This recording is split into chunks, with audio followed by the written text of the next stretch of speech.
Welcome, everyone.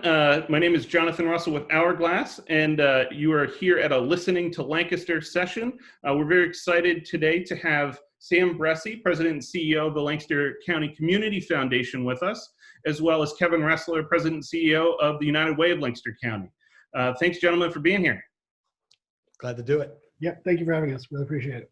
Excellent, and we're so excited to highlight the Lancaster Cares Initiative. It's one of the really true bright spots in Lancaster County during this COVID-19 pandemic is how these two organizations have helped lead a response effort and help average Americans and Lancaster Countyans out as they're dealing with some of these struggles. So really appreciate you taking time to talk today.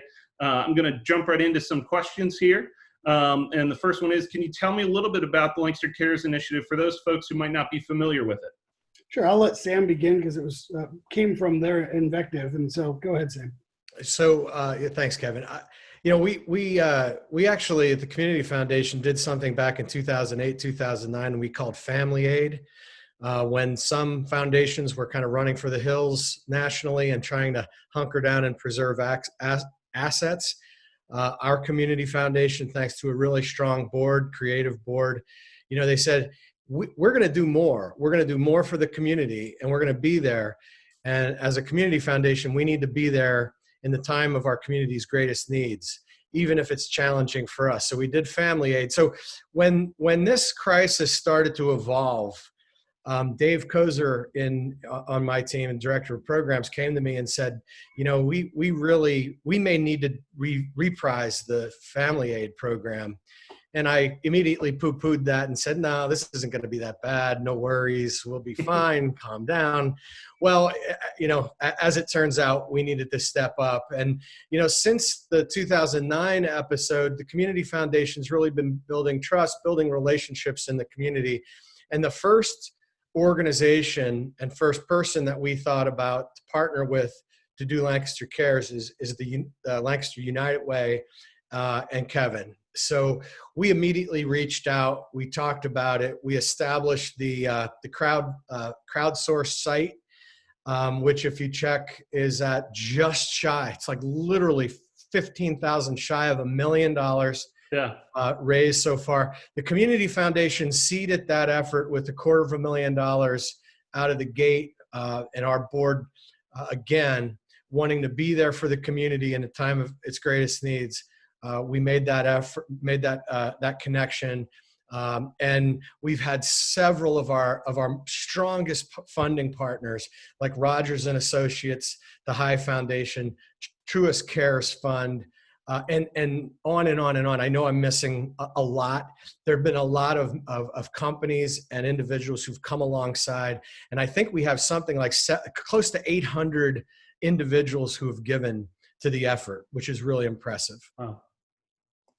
Yeah, and I'll just add, we were glad to be there, not just because I personally have an experience in food, and that was something that we knew was going to be a need initially, but the United Way has a whole collective process of how do we determine which organizations we know work really well and efficiently, and how do we work with that network that we have already and that structure that we have established to be able to fund them. Also, there's the crowdfunding. We at the United Way, because of our payroll deduction and pledge process, are used to processing checks. And so we said, look, we'll handle the check processing for people who want to write checks.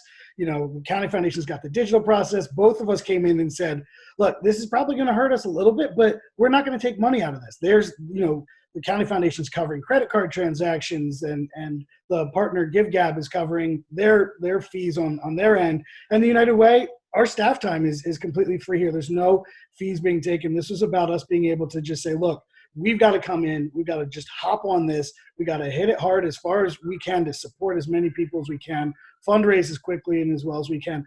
We, repurpose some of our partners like PP&L. They came in with $40,000.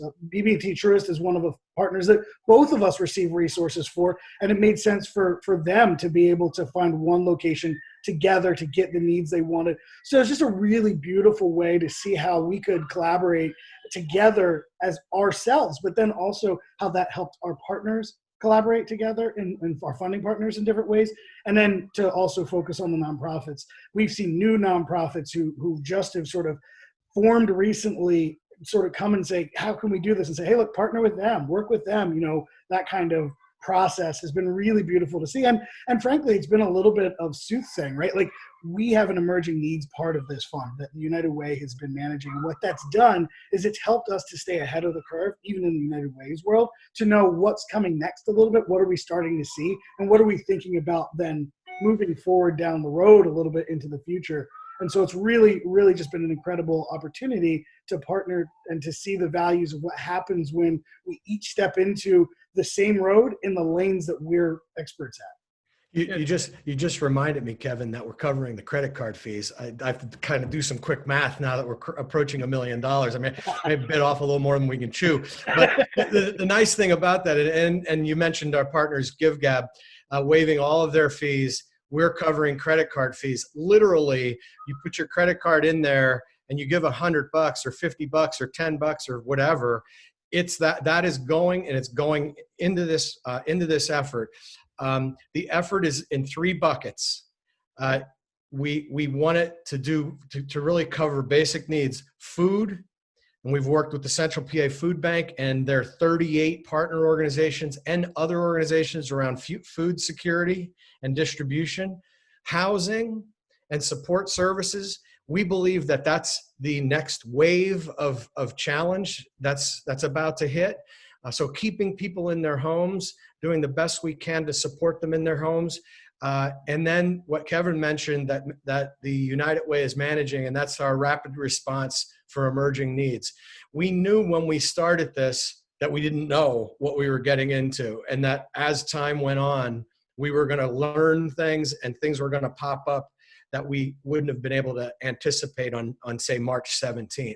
And that has in fact been the case. And Kevin and his team have been doing a phenomenal job. We've had, I would imagine it's hundreds of applications, and we've put out, I think $200,000 in rapid response dollars at this point. Yeah, we're over 200 now. Yep. Wow. So what are some of the emerging needs that have come up?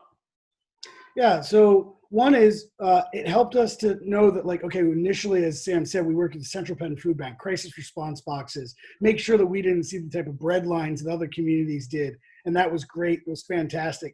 Then we started seeing more specific things, right? Like tactical things. So, okay, where I came from, right? I was at Meals on Wheels for 6 years. Well, there are slightly different nutritional requirements for someone with diabetes or someone who needs a particular can opener. So we worked with the Office of Aging, and there's just a project we did last week with 9 partners, Office of Aging, Mennonite Central Committee, Mennonite Disaster Service, that focused on the senior food element, but not just the food element. We got out, applications for applying for an absentee ballot, right? Like, what other challenges did we hear from those communities? We worked, so that was still food, right? But it was a specific, it was a targeted, what's that emerging within the food category.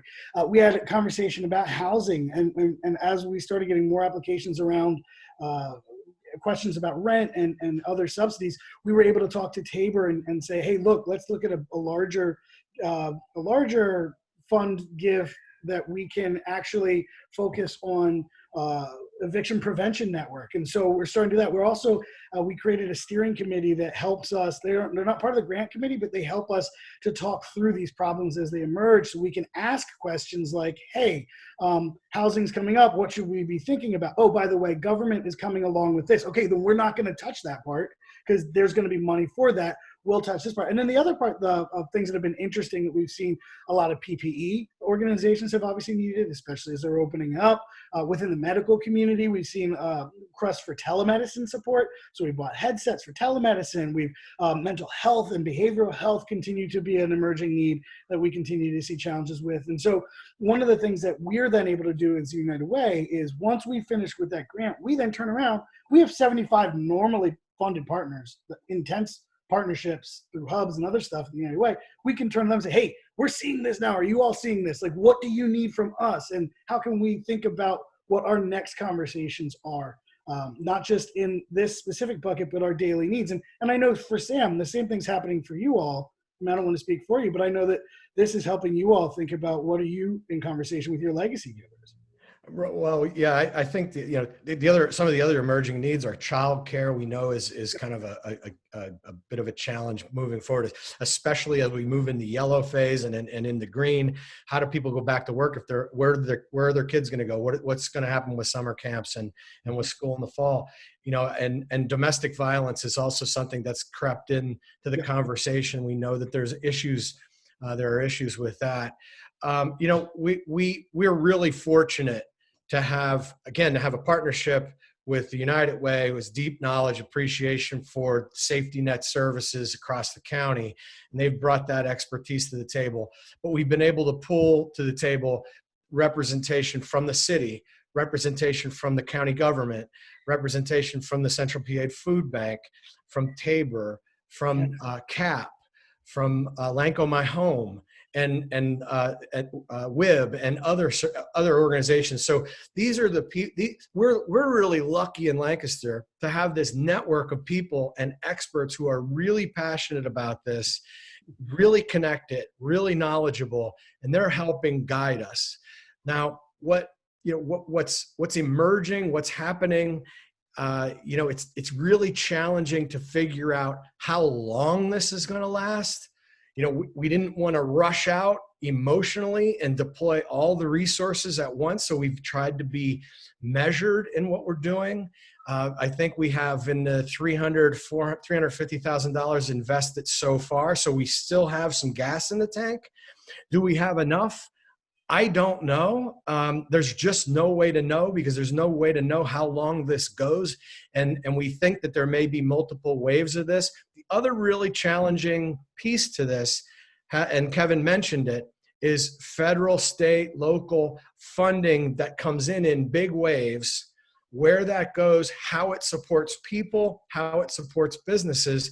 And what we're trying to do is be really strategic about how we deploy these charitable resources in a way that comes alongside, fills in gaps, supports where the federal funding falls short or misses. And the last thing we want to do is put charitable money in a spot where, if 5 days later, $1 million worth of federal funding comes to support. So we've been really trying to be tuned in and plugged in a way that enables us to deploy resources effectively. And the other real quick thing I'll say about that too is, right, like every solution brings new problems. I don't care when we're talking about normal time now or whatever. So just as an example, PPP, right, the payroll protection program, has been awesome to help keep people off of unemployment rolls. We still know that 1 in every 4 Americans, working adults, has filed for unemployment during this pandemic, right? And PPP has been upholding it. Now, if we remember, the first tranche of money for PPP all came in almost 1 weekend it was deployed, which means that on June 30th, the end of that 8 weeks hits. We don't know what's going to happen. But what we do know is that there's a whole bunch of organizations that kept their doors open because they had that money. Will we see an uptick in unemployment? Don't know. So we've got to keep that, as Sam said, gas in the tank, because that solution will at some point bring new challenges. And then we know, similarly, we know that there is eviction moratoriums. Those moratoriums end on July 15th. I think it's July 10th, 15th, and 18th, something like that, depending on which ones we're looking at. So you got a potential that you might have unemployment hitting at the end of June, 2 weeks before all of a sudden the eviction moratoriums end. That would completely transform the way in which our response would then shift. So that's how the emerging need sort of exists. And that's part of like my job, is to pay attention to that and to like look at those timelines and to try to predict a little bit. And then our job as a whole community, and what we hope to stand in for those who are watching this, right? Like this conversation, I'm just going to go ahead. I'm going to make a $250 donation to the Lancaster Cares and challenge whoever wants to match me or not. But I'm just going to make that commitment right now, because the reality is, while we're close to $1 million, we're not yet done with what we probably need to raise for this fund. And so we've got to keep going. And the way you give, because since you're making that challenge grant, and I will match that challenge grant with another $250 from me. So it'll be a $500 challenge grant to people who watch this video. And all you do is go to lancocares.org, LANCO cares.org, and you make a donation. You make a credit card donation. As we said earlier, the platform fees are covered by the provider, Kimbia or GiveGab. The credit card fees are covered by the community foundation. Your gift is your gift. It's all going into the fund, and it's plugged into a group of people who are real experts in this area and helping us do the right thing with those dollars for the people of our community. Excellent. Excellent. And, one of the things that I love so much about this initiative is that it leverages both of your organization's competitive advantages. We've got the United Way's ability to do the collective impact model of bringing folks together around a common issue, finding which organizations are best able to manage those problems and getting money to them. It leverages Community Foundation's ability to do crowdfunding and really bring together resources to make this happen. It is such a cool thing that you all are doing. And I don't know, all of you at home, that's a good match to get your wallets out for. So $500, here we go. Thank you. Real quick, before we say goodbye here, just one last thing. Is there anything else folks can do if they're really inspired? I know giving money toward this is one thing. Are there other volunteer opportunities? How can folks get involved? Because I'm sure that'll be one of the questions they'll have. Yeah, I'll say that certainly the United Way manages some volunteer opportunities. One of the things that we did, I said, we realized that there was a need. No one was looking countywide at seniors. So we jumped in and we talked to the Office of Aging, and we put together a senior survey that's still being processed. So someone wants to sit at home and take some pieces of paper and put them in the Survey Monkey for us. There's stuff that you can do from home. There are programs, the Food Hub, most of the feeding programs, Meals on Wheels, those programs have still been running the whole time, and they need bodies who are not at risk and capable, comfortable, and able to give time. There's that. The other thing I want to mention just real quickly about funding, and Sam and I have been clear about this, this does not replace your normal give, right? This is, again, it's like that extra give thing. You still have to give. If you are fortunate and you still have a job, you still have an income stream, please still give directly to those nonprofits that you've always supported, and maybe even an extra one. We're focusing this lens on what we know is coming extra and extraordinary from the norm, right? But there are nonprofits who we've seen asking us for money that isn't eligible for our fund, saying like, we would have had a fundraiser and we normally would raise $100,000. We normally raise $300,000 and we didn't have it. So can you give us $10,000?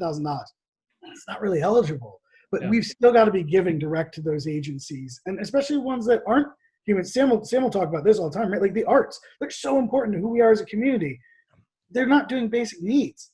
Not only does it not fit this particular fund, but a lot of givers are thinking, I'm not going to give to the arts right now because I need to give to that. It's an all-in everything. What you got that you can give.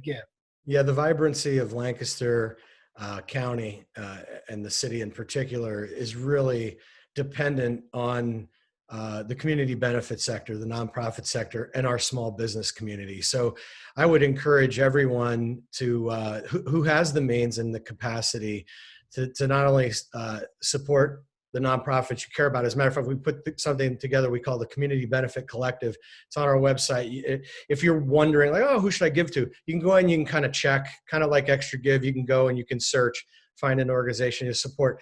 People who are probably watching an Hourglass forum like this have given and have areas that they're very passionate about.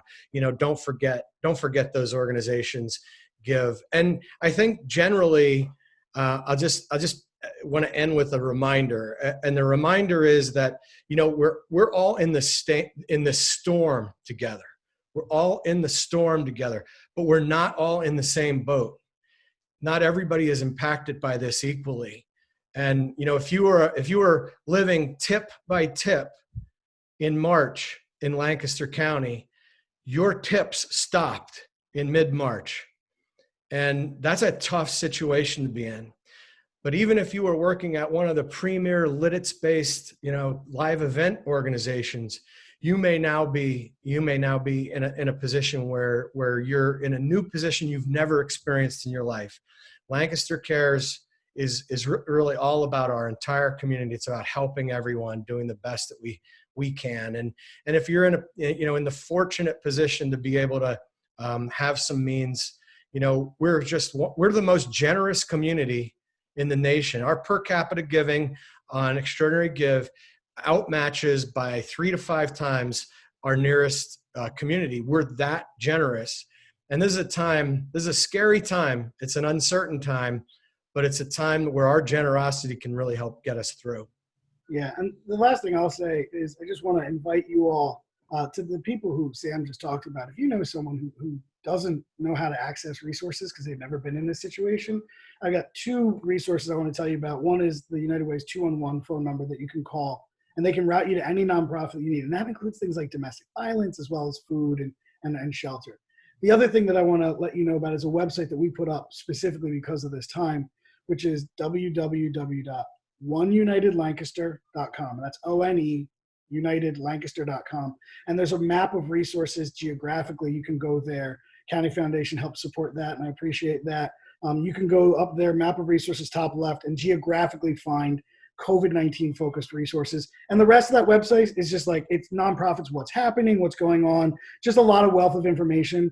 You asked about how you can get involved, Jonathan. People will see stuff there. But, you know, we, the chamber, you know, EDC, County Foundation, you're going to see all of us are going to continue to do what we can as larger support organizations to try to make sure that we're doing the best systemically to support individuals. But at the end of the day, this is still a person by person challenge. And we need to make sure that each individual is able to match up to the resources that they need. Excellent. Yeah, and we'll put a link to all of those resources in the video description on YouTube when this goes up. So, well, I just want to say thank you to both of you for the excellent work you're doing in the community. We're just so lucky to have such leadership, and appreciate it. And take care, gentlemen. Thanks for spending some time today. Thanks for the invitation, Jonathan. All right. Thank you.